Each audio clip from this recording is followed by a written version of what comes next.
নমস্কার, নিউজ 18 বাংলায় আপনাদের স্বাগত। আপনাদের সঙ্গে রয়েছি আমি প্রিয়াঙ্কা। ফের উত্তপ্ত সন্দেশখালী, নতুন করে উত্তেজনা। সেখানে পুলিশের ধরপাকড়ের প্রতিবাদে বিক্ষোভ গ্রামবাসীদের। রাজবাড়ির আগরহাটিতে নতুন করে সেখানে বিক্ষোভ, ঝাঁটা লাঠি নিয়ে বিক্ষোভ দেখান মহিলারা।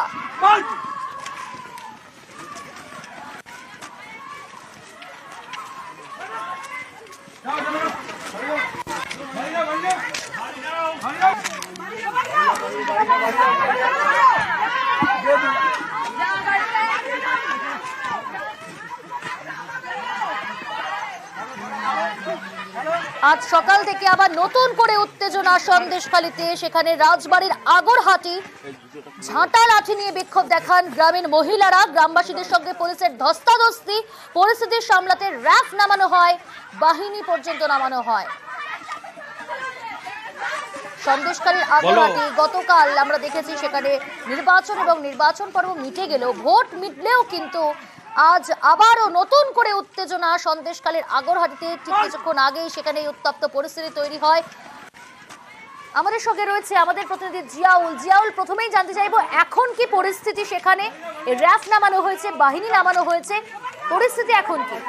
দেখো, এই মুহূর্তে কিন্তু একেবারে শান্ত, অর্থাৎ পরিবেশ শান্ত হয়ে গেছে। তার কারণ যে আগরহাটি গ্রাম থেকে, সেখান থেকে প্রায় 3 কিলোমিটার দূরে পুলিশ বাসন্তী হাইওয়ে, যেখানে সরবেড়িয়া বাজার, সেখানে এসে কেন্দ্রীয় বাহিনীর জওয়ান, অন্যদিকে হচ্ছে রাজ্য পুলিশ দফায় দফায় পুলিশ আধিকারিক তাদের সঙ্গে কথা বলছেন। তার কারণ পরবর্তী রণকৌশল ঠিক হচ্ছে এই বাসন্তী হাইওয়ে রাস্তার উপরেই। ফলে মূলত আজকের আগরহাটি গ্রাম পঞ্চায়েত সহ প্রায় 14 থেকে 15টি গ্রাম রয়েছে, সেখানে পুলিশ সকাল থেকে ভাগ ভাগ হয়ে বিভিন্ন গ্রামে, যেটা নতুন করে অশান্তি নয়, গতকাল যেভাবে অশান্ত হয়েছিল এই আগরহাটি গ্রাম সহ একাধিক গ্রাম, ফলে নতুন করে অশান্ত না হয় তার জন্য প্রায় 14-15টি গ্রামে পুলিশ পিকেট ভাগ ভাগ হয়ে সেখানে পিকেট বসানো হয়েছিল। হঠাৎই 2টো নাগাদ সেখানে পুলিশের কাছে একটি খবর আসে, গতকাল যেখানে পুলিশকে লক্ষ্য করে ইট করা হয়েছিল, বিক্ষোভ হয়েছিল, ফলে দফায় দফায় সংঘর্ষ হয়েছিল শাসক দল এবং তৃণমূল কংগ্রেস, অন্যদিকে বিজেপির মধ্যে। সেখানে আজকের বেশ কয়েকজন যারা অভিযুক্ত সেই দিন পুলিশকে লক্ষ্য করে ইট বৃষ্টি ছুড়েছিল, তারা সেখানে রয়েছেন। ফলে পুলিশ সেখান থেকে তাদেরকে পুলিশের সেই গ্রামে, আগরহাটি গ্রামের যে পুলিশ ভ্যান ছিল সেখান থেকে তারা ধরার চেষ্টা করে, এবং ধরার পরেই তখন গ্রামের মহিলারা তাকে ছিনিয়ে নেওয়ার চেষ্টা করে। পরবর্তীকালে বিশাল বাহিনী সেই গ্রামে ঢোকার চেষ্টা করে। একদিকে হচ্ছে রাজ্য পুলিশ, অন্যদিকে রাজ্য পুলিশের বসিরহাট পুলিশ জেলার কর্তা ব্যক্তি, অন্যদিকে কেন্দ্রীয় বাহিনীর জওয়ানরা, তারাও কিন্তু এলাকায় ঢোকার চেষ্টা করে। তারপরেই পুলিশের গ্রামবাসীদের বাধার মুখে পড়ে। তার কারণ গ্রামবাসীদের যেটা অভিযোগ করা হচ্ছিল যে গ্রামবাসীদেরকে, যারা এই ঘটনার সঙ্গে যুক্ত না, গ্রামবাসীরা শান্ত এলাকা অশান্ত করছে পুলিশ এবং তৃণমূলের গুন্ডারা। তুমি সঙ্গে থাকো, তোমার কাছে ফিরবো। গ্রামবাসীদের বক্তব্য একটু শোনাবো। সাধন রঞ্জিতকে কেন তুলে আনা হলো? সাধন রঞ্জিত কেন তুলে আনা হলো? কুতুবকে কেন তুলে আনা হলো? কুতুব কালকে যখন মার্ডার করে দিল, গুলি করে মার্ডার করে দিল, কুতুবকে কেন তুললো না? ব্রিটিশকে কেন তুললো না? তো বিষ্ণুকে কেন তুললো না? মিঠুকে কেন তুললো না? এরা তো দোষী, এদেরকে কেন তুললো না? ওরা কি ওই শাহজাহানের গুন্ডা বাহিনী?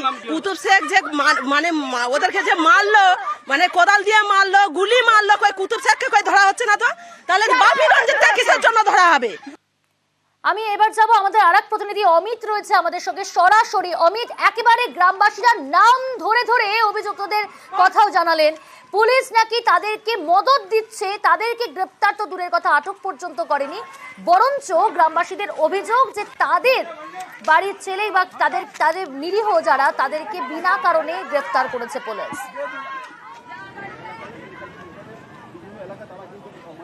একেবারে এই যে অভিযোগগুলো গ্রামবাসীরা করছেন বা যে গ্রামের মহিলারা যে অভিযোগগুলো করছেন, এটা আজকের অভিযোগ নয়। এই অভিযোগ কিন্তু গতকালও একইভাবে তারা অভিযোগ করছিলেন, কারণ গতকাল নির্বাচন চলাকালীন এলাকায় বোমাবাজির ঘটনা ঘটে, এমনটা কিন্তু অভিযোগ। এবং এরপরই পুলিশের তরফে যখন গতকাল এলাকায় যাওয়া হয়, সেই সময় গ্রামবাসীরা অভিযোগ করছিলেন যারা গ্রামের বাসিন্দা, যাদের উপরে হামলার ঘটনা ঘটেছে, তাদের থেকে কিন্তু 3 জনকে আটক করে নিয়ে যাওয়া হয়েছিল পুলিশের তরফে। পুলিশের বিরুদ্ধে সরাসরি এই অভিযোগ ছিল। আজকে আবারও পুলিশের তরফে অভিযান চালানো। এই মুহূর্তে দেখাবো আপনাদের দর্শকদের জন্য যে পুলিশ নিয়ে এত বিশাল সংখ্যক কেন্দ্রীয় বাহিনী এবং পুলিশ নিয়ে কিন্তু আজকে তল্লাশি অভিযান চালানো হয়েছিল আগরহাটি মণ্ডলপাড়ায়। কারণ পুলিশ সূত্র থেকে যেটা খবর যে সাধন রঞ্জিত নামে এক ব্যক্তির খোঁজে কিন্তু আজ পুলিশ সেখানে যান এবং তার বিরুদ্ধে স্পেসিফিক মামলা রয়েছে। নাজার থানাতে তার বিরুদ্ধে স্পেসিফিক একটি মামলা রয়েছে। তার সেই কারণেই এই তল্লাশি অভিযান এবং তল্লাশি অভিযানে গিয়ে এক যুবককে যখন তারা পাকড়াও করে যখন গাড়িতে তুলেছিলেন সেই সময় গ্রামবাসীদের বাধার মুখে পড়তে হয় পুলিশ আধিকারিকদেরকে এবং সেই ব্যক্তিকে বা সেই যুবককে কিন্তু কার্যত ছিনিয়ে নেওয়া হয় পুলিশের হাত থেকে। এরপরই আমরা দেখলাম যে পুলিশকে বাধা দেওয়া, পুলিশকে লক্ষ্য করে ঝাঁটা লাঠি এইসব নিয়ে কিন্তু পুলিশকে বাধা দেওয়া হয়, পুলিশকে আটকানো হয় এবং পুলিশকে উদ্দেশ্য করে বিভিন্ন গালিগালাজ, কালকে আমরা যেমন দেখেছিলাম পুলিশকে উদ্দেশ্য করে ইট বৃষ্টি হয়েছিল ওই মণ্ডলপাড়া সংলগ্ন আগরাটি এলাকাতে। আজকে ঠিক একইভাবে যখন পুলিশের তরফে এই অভিযান চালানো হলো সেই সময় কিন্তু একইভাবে গ্রামবাসীদের তরফে কিন্তু বাধা দেওয়া হলো, গ্রামবাসীদের তরফে যাকে পাকড়াও করা হয়েছে তাকে কিন্তু কার্যত ছিনিয়ে নেওয়া হলো।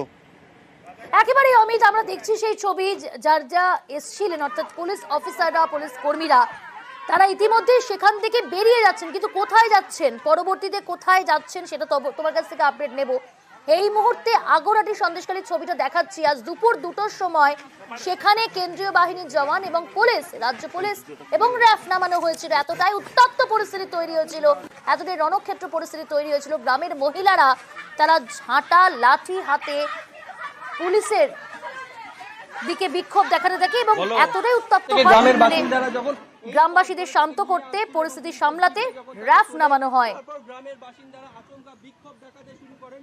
তারা বলেন যে সাধন নন্দীকে কেন গ্রেফতার করা হচ্ছে, কেন তাকে তুলে নিয়ে যাওয়া হচ্ছে এইভাবে। এরপরই গ্রামের বাসিন্দারা বিক্ষোভ। সন্দেশখালীর সংক্রান্ত আরো আপডেট নিয়ে ফিরবো। সময় হয়েছে এখন একটা বিরতি, ফিরছে বিরতির পর।